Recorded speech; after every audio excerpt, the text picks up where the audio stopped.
Most guys drastically complicate building muscle and losing weight. In this video, I'm going to explain the equation of how to do so, both gain muscle and lose weight, and why you're probably only doing one factor right, but how to simplify the rest. So let's get into it. Here we have the energy balance equation, which should be in that top right, top left corner of the screen, right? This is the equation for building muscle or losing weight or staying the exact same. When this equation is completely balanced, we will see maintenance weight. Your body weight will not change. If energy in and energy out is the exact same, your body weight will not change. This is maybe when you've built a physique that you're like and you are happy with where you are currently at. You just want to maintain that, right? Now, let's speak about what most of us want to speak about. How do we either build muscle, put on mass, or decrease mass by losing fat? So, for us to gain muscle, the scales need to tilt, where energy in is larger than energy out. So you're eating more than you are burning. If we want to lose body fat, the scale needs to change again, where, let me adjust that, where we see energy out exceeds energy in. Now, what are the factors of each? Well, there's only really 6 factors. Your energy in is made up of proteins, fats, and carbs, the only macronutrients which make up all calorie intake. And energy out, the only things in here is exercise, working out, daily activity, and your resting metabolic rate. Now, most guys only get one part of this equation correct. Most guys absolutely nail exercise. Work out 5-6 times a week, absolutely smash it. But the rest is horrific. Your diet sucks. Daily activity is crap. Your metabolic rate is fucked because of what you've been doing to your body for years. So most guys can only really get one part of this equation correct. And that leaves them in a place where they feel like they're doing a lot. They feel like they're exercising. They feel like they're going to the gym a lot. They feel like they're putting a lot of effort in. But they're only putting a lot of effort in to one part of the equation. Whereas a couple of simple tweaks would mean that the rest of the equation comes together so much easier, and you start to see the results from the time you've already committed to the journey, to the gym. So how do you make sure that you crush the other factors of this equation? First things first is figure out energy in. When it comes to your proteins, fats and carbs, you need to figure out what are the actual calories you need to be consuming to stay the exact same weight that you currently are. From there, you can then calculate your proteins, fats, and carbs.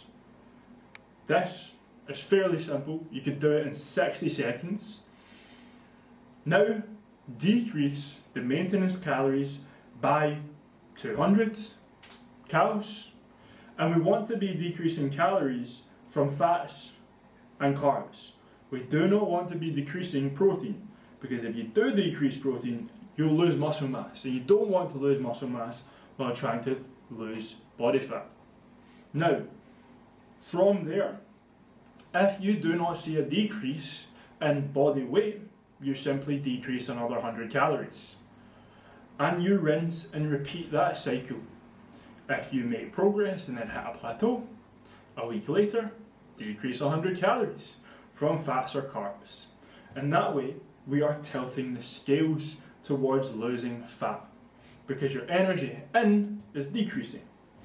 To then work on the other side of the scales, exercise. Most guys have exercise absolutely nailed. However, the daily activity sucks because they maybe go to work, but then they don't really get up to much. So making sure that you are staying active, making sure that you're hitting 8 to 10k steps to start off. But then, just like what we do with calories, we make small adjustments as we go up. So you could increase that number 1 to 2,000 per week.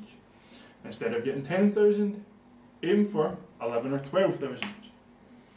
Now, the resting metabolic rate is one that doesn't really change. It will only really change if you gain muscle. It will only really change if you lose fat.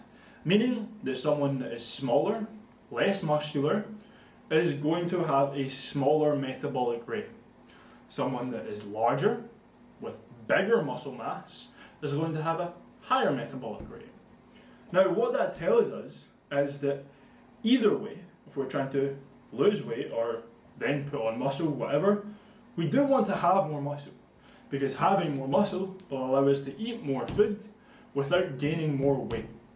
So whatever you're trying to do, there should be an element of making sure that you are gaining muscle. And that's why the first thing I spoke about was making sure that your protein intake stays exactly where it should. Now, how do you then tilt the scales the other way? If you want to put on size, you want to build muscle, well, it starts the exact same.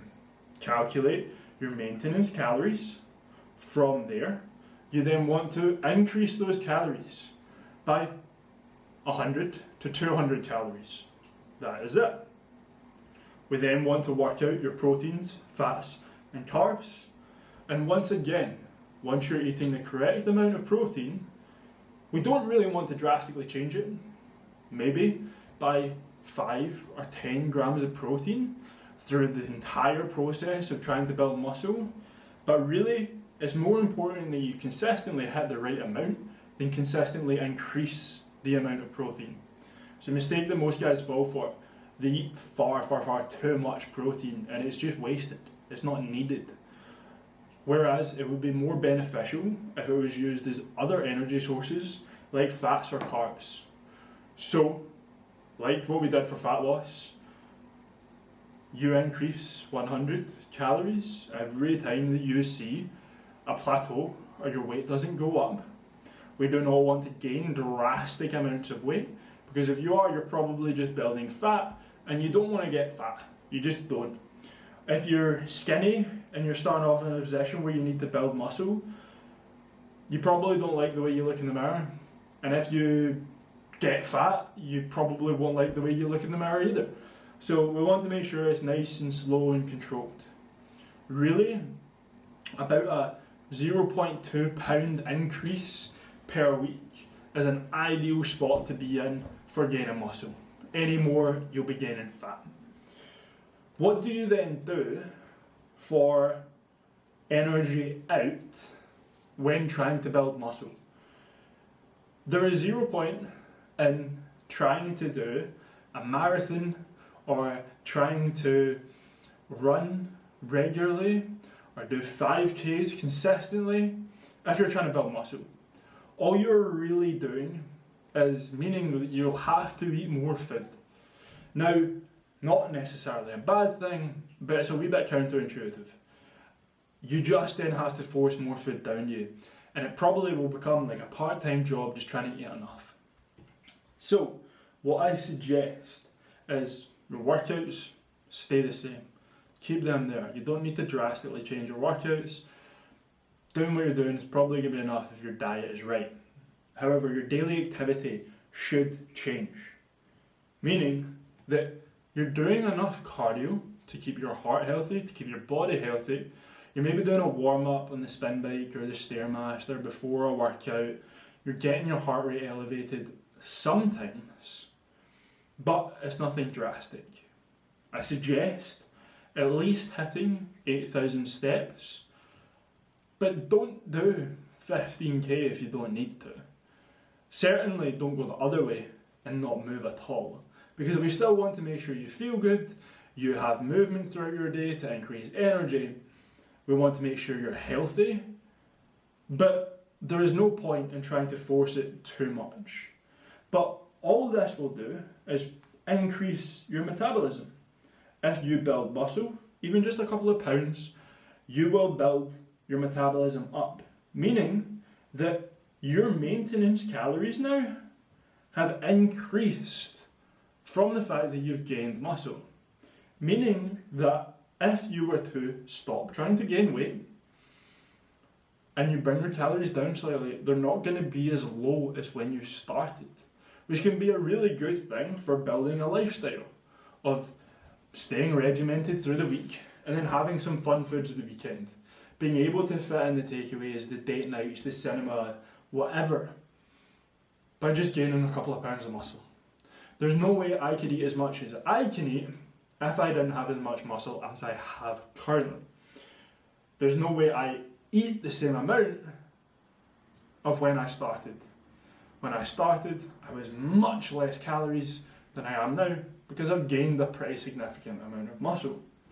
Now, the issue is most guys absolutely nail the workouts but neglect everything else. They don't put any attention into it. And if they were just to put a small proportion of their efforts that they do into working out and exercising, into their daily activity, into their making sure their macros, their proteins, fats and carbs are right, they will get a greater return from their investment. They will get greater results that feel so much easier than if they only focus on exercise. And that's a mistake I've made, and that's a mistake I want to make sure that you do not make too. Because it's a loophole that will make you feel like you are seeing no progress for that massive amount of effort you think you are putting in. When really, you're not too far off the block. You're not too far drifted. You just need to adjust slightly to make sure that the other factors, the things that go on outside the gym, are also there so that you can see the results that you actually want to see.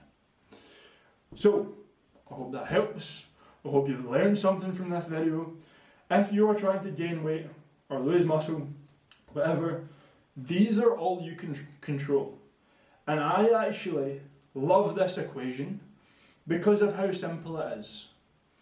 Other goals in your life probably seem really complicated. Other things are largely vague. If you're trying to earn money, build a career, develop a relationship, whatever, those things are hard. Those things are complicated and so complex for each individual based off of their goal. Fat loss or muscle gain is not complex. It is unbelievably simple. There are 6 things, 6 factors that go into muscle gain or fat loss. The equation is so simple. It is why I think it is beautiful, because you know exactly what you have to do from the get-go. There should be no confusion. There should be no second guessing. You should just know what to do, how to do it, to get to the goal that you want to see, to get to the physique, to get to the life, to get to the confidence. It really isn't that hard. It's just 6 things. It's why I pour so much into the fitness, because it's so much easier than other aspects of my life that I'm trying to achieve too. It really is a very, very simple equation. So thank you for watching. Peace out. I hope you've had a good day. Remember to like and subscribe.